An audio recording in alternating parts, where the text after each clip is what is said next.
నమస్తే, నేను మధు. మాజీ సీఎం వైఎస్ జగన్మోహన్ రెడ్డి ఈ రోజు భారతదేశానికి వచ్చారు. అది కూడా బెంగళూరుకు రావడం జరిగింది.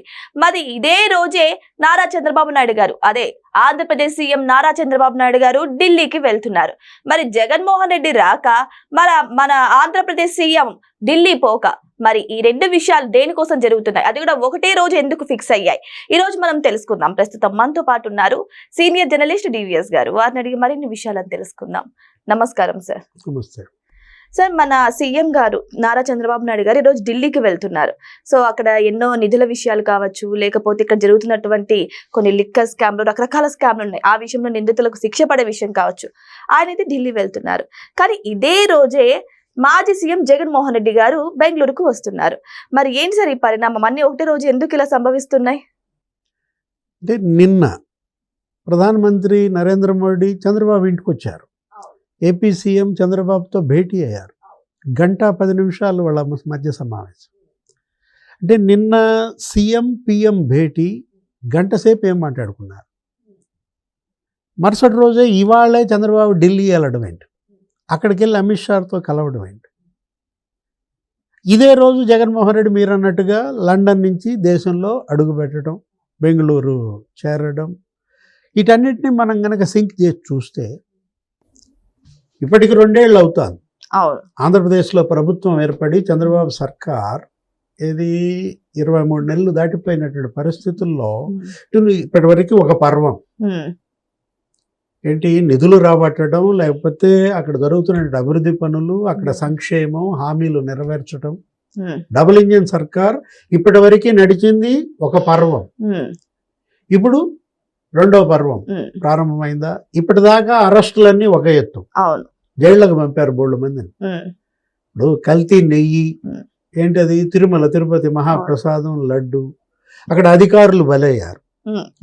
ఆ డైరీ యజమానులను కూడా జైళ్లలో పెట్టారు, బెయిల్పై వచ్చారు. అక్కడ పాలక మండలి, అటు సుబ్బారెడ్డి జోలికి వెళ్ళలేదు, భూమన కరుణాకరెడ్డి జోలికి వెళ్ళలేదు. అదే జగన్మోహన్ రెడ్డి కూడా ప్రెస్ మీట్లో పెట్టి మాట్లాడాడు. ఏమని మాట్లాడాడు? అందులో నిజంగా దోషం మాదైతే, లోపం మాదైతే, మేము అవినీతికి పాల్పడితే మా బాబాయిని ఎందుకు అరెస్ట్ చేయలేదు, సుబ్బారెడ్డి పేరు భూమన కరుణాకరెడ్డి పేరు ఉందా అని అడిగాడు. మనకు అర్థం కాల. ఇవాళే చంద్రబాబు అక్కడికి వెళ్ళడం, ఢిల్లీ అమిత్ షాతో భేటీ, కేంద్ర హోంమంత్రితో భేటీ. హోమ్ మినిస్టర్తో భేటీ అంటే జనరల్గా వేటి గురించి ఉంటుంది? లా అండ్ ఆర్డర్ గురించి, ఈ అరాచక శక్తుల ఏరివేత, అటు గంజాయి మాఫియా, డ్రగ్స్ మాఫియా, లేకపోతే మావోయిస్టు విముక్త భారత్ ఎంతవరకు ఏరేశారు, ఆ హెడ్ మా ఎన్కౌంటర్ దగ్గర నుంచి అన్నీ డిస్కస్ చేస్తారు కదా. అంటే విభజన చట్టంలో హామీల అమలు కూడా డిస్కస్ చేస్తారు. అది హోమ్ మినిస్టర్ బాధ్యతే. ఏపీ రీఆర్గనైజేషన్ యాక్ట్ ఏంటి మనం చూసాం. అమరావతికి చట్టబద్ధత ఇచ్చారు, రాజధాని నిర్మాణం శరవేగంగా జరుగుతోంది, పోలవరం పనులు ముమ్మరంగా సాగుతున్నాయి. మరి ఈ 2 ఏళ్లలోనే 20% కంప్లీట్ అయిపోయింది. డయాఫ్రమ్ వాళ్ళు కూడా కంప్లీట్ అయిపోయింది. రేపు వాళ్ళు కూడా పెట్టుకున్నారు 2027 డిసెంబర్ కల్లా తొలి దశ పూర్తి చేయాలనో ఏదో టార్గెట్ పెట్టుకున్నటువంటి దీంట్లో అటు విశాఖ స్టీల్ ప్లాంట్, లేకపోతే రైల్వే జోన్, మొన్నే మనం చూసాం విశాఖ రైల్వే జోన్, అది కూడా జీవో వచ్చేసింది, గెజెట్ కూడా ఇచ్చారు. అంటే విభజన చట్టంలో హామీల అమలు, దానికి థ్యాంక్స్ చెప్పడానికి వెళ్ళారా? హోమ్ మినిస్టర్ని దాన్ని కలవటానికి వెళ్ళాడా, లేదు దీన్ని కలవటానికి వెళ్ళాడా? ఏది ఇప్పుడు ఆ లిక్కర్ స్కామ్ చివరి దశకు వచ్చినట్టుంది సార్. ఇప్పుడు ఆ లిక్కర్ స్కామ్లో కూడా మిథున్ రెడ్డి అరెస్ట్ అయ్యాడు, చెవిరెడ్డి భాస్కర్ రెడ్డి అరెస్ట్ అయ్యాడు. 52 మంది నిందితులు, దగ్గర ఒక 20 మంది అరెస్ట్ అయినట్టున్నారు. అక్కడ అందరు బెయిల్ మీద ఉన్నారు కదా సార్. అది వేరే విషయం. అంటే బెయిల్ అంటే నీకు అదేంటి, ఇప్పుడు అది ఎక్సెప్షన్. ఇప్పుడు బెయిల్ అనేది అది రూల్ అన్నమాట, జైల్ ఈజ్ ఎక్సెప్షన్. ఇప్పుడు నీకు 90 రోజుల కన్నా ఎవరిని ఎక్కువ పెట్టకూడదు. ఛార్జ్ షీట్ వేసే తర్వాత మరి వాళ్ళకి అది హక్కు అన్నమాట. ఆ తర్వాత నువ్వు ట్రయల్, నీకు వాదనలు, శిక్ష పడితే ఇక అది వేరు. ఇప్పుడు ఏంటి, నీకు ఆ కేసులో ఒక 18-20 మంది అరెస్ట్ అయ్యారు. లిక్కర్ కేసులో నీకు అసలు ధనుంజయ రెడ్డి, బాలాజీ గోవిందప్ప, కృష్ణమోహన్ రెడ్డి అరెస్ట్ అంటే వాళ్ళ ముగ్గురు ఎవరు? సీఎంఓ. ఇప్పుడు సీఎంఓకి ఆయన ప్రిన్సిపల్ సెక్రటరీ, మరి సీఎంకే ఈయన ఓఎస్డి, అసలు సీఎం సిమెంట్ ఫ్యాక్టరీలో ఆయన డైరెక్టరు భారతీయ సిమెంట్స్లో. అంటే జగన్మోహన్ రెడ్డిగా అక్కడ నీకు ఫిక్స్ అయినట్టే కదా. అతనికి సంబంధించిన ముగ్గురిని అరెస్ట్ చేశారంటే ఇక జగన్ అరెస్ట్ ఎప్పుడు? ఇప్పుడు లిక్కర్ కేసులో జగన్ అరెస్ట్ గురించి డిస్కస్ చేయడానికి వెళ్ళారా? అక్కడ దాకా వచ్చుద్దా? అక్కడ దాకా వస్తుందని ముందే తెలిసే వెళ్ళారా? తాడేపల్లి ప్యాలెస్ తలుపులు తడతదా లేదా అని కదా చర్చ ఇవాళ ఆంధ్రప్రదేశ్ మొత్తం మీద. అంటే లిక్కర్ కేసా, లేకపోతే మనం చూసాము మాజీ మంత్రులు కూడా చాలామంది అరెస్ట్ అయ్యారు. జోగి రమేష్ అరెస్ట్, లేకపోతే అంబటి రాంబాబు అరెస్ట్, కాకాని గోవర్ధన్ రెడ్డి అరెస్ట్. అంటే ఇప్పుడు మాజీ మంత్రులు అనేక మంది అరెస్ట్ అవుతున్న దీంట్లో అసలు రజనీ అయితే రోజు పాపం వారానికి ఒకసారి పోతారు. నిన్న కూడా చూస్తుంటారు మీరు, పోలీస్ స్టేషన్కి వెళ్ళి సంతకం పెట్టి వచ్చినట్టున్నారు. ఆమెకు అసలు హైకోర్టే ఆదేశించింది మీరు ఆదివారం వెళ్ళి అక్కడ సంతకం పెట్టి రావాలనో ఏదో ఇచ్చిన దీంట్లో. ఆమె అసలు మరీ అన్యాయంగా ఇంకో మాజీ మంత్రి, మహిళా మంత్రి ఎవరు, ఆమె మొన్న ఏదో ఛానల్లో మాట్లాడుతూ రెడ్ బుక్లో నా పేజీ చంద్రబాబు జించేశాడు. ఎవరు?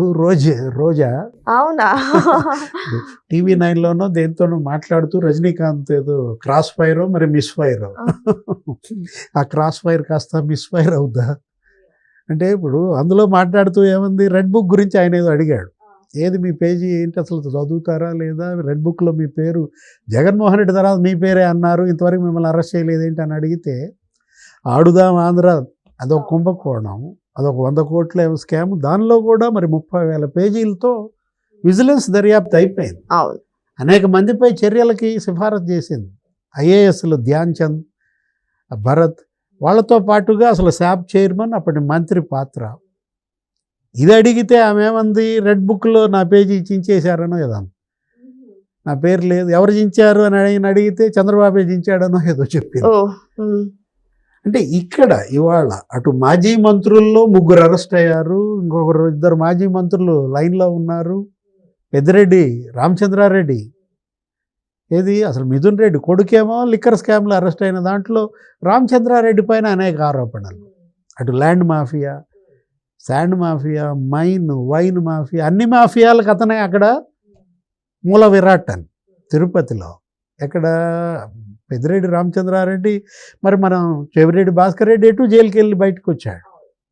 ఇప్పుడు జగన్మోహన్ రెడ్డి లండన్ నుంచి వచ్చిన వెంటనే చంద్రబాబు ఢిల్లీ వెళ్ళడం, అందరిలో దానిపై చర్చ సాగుతోందంటే ఆయన ఏమని చెప్తారు, ఆయన నీతి ఆయోగ్ మరి ఆయన కలుస్తున్నాడు. మాలతి ఇప్పుడు ఆయన ఎవరు, మహేంద్ర దేవ్, ఆయన కలుస్తున్నారు. అటు కేంద్రం నుంచి రాష్ట్రానికి రాబట్టే నిధులు ఈ నైట్ ఢిల్లీలోనే మకాం అంట. అంటే రేపు అస్సాం సీఎం ప్రమాణ స్వీకారానికి కూడా అటెండ్ అవుతారా హిమంత బిశ్వ శర్మ. రేపు ప్రమాణ స్వీకారం నేపథ్యంలో దానికి అటెండ్ అవడం కోసం ఆయన ఈరోజు ఉన్నారా? అసలు మరి రేపేం జరుగుతుంది ఢిల్లీలో? ఇప్పుడు నిన్న ప్రధాని మోడీ హైదరాబాదులో మీ ఇంటికి వచ్చి కలిసి అంతసేపు సుదీర్ఘ చర్చలు చేసిన తర్వాత హడావుడిగా ఇవాళ ఢిల్లీ వెళ్ళడం చంద్రబాబు, అనేక అనుమానాలు, సందేహాలు రావడానికి కారణం అదే. యాక్చువల్గా ఢిల్లీ ఎప్పుడు వెళ్ళినా దేనికి వెళ్తారు, ప్రధానితో కలవటానికి వెళ్తారు. అట్లాంటి ప్రధానే మన ఇంటికి వచ్చి మన ఊళ్ళో మనల్ని కలిసినప్పుడు ఇంకా ఢిల్లీ ఎందుకు వెళ్ళారు? అవును, అక్కడ చర్చించిండొచ్చు, మళ్ళీ వెళ్ళాల్సిన అవసరం కూడా లేదు. కానీ ఏదో ఉంది, ఏదో జరుగుతోంది. అదేది ఏది నిన్న ఇంట్లో మోడీతో చంద్రబాబు మాటలు, ఆయనే ఢిల్లీ వెళ్ళమని చెప్పారా? ఆయనే అమిత్ షాతో మాట్లాడమని చెప్పారా? మోషా ఇవాళ మోడీ, షా, అమిత్ షా ఏం చేయబోతున్నారు? ఎవరికైనా మూడిందా? జగన్కే మూడిందా? సో ఏదేమైనా సరే ఈ రోజు ఢిల్లీ పర్యటన వెనుక మాత్రం రకరకాల వార్తలు వైరల్ అవుతున్నాయి. మరి జగన్మోహన్ రెడ్డి భారతదేశానికి వచ్చి రాగానే ఈ ఢిల్లీ పర్యటన వెనుక చాలా రహస్యాలు ఉన్నట్టే తెలుస్తున్నాయి. మరి వెయిట్ చేసి చూద్దాం ఈ ఢిల్లీ పర్యటన వెనుక మాత్రం ఎవరికైనా మూడిందా అని. Thank you so much. Thank you sir.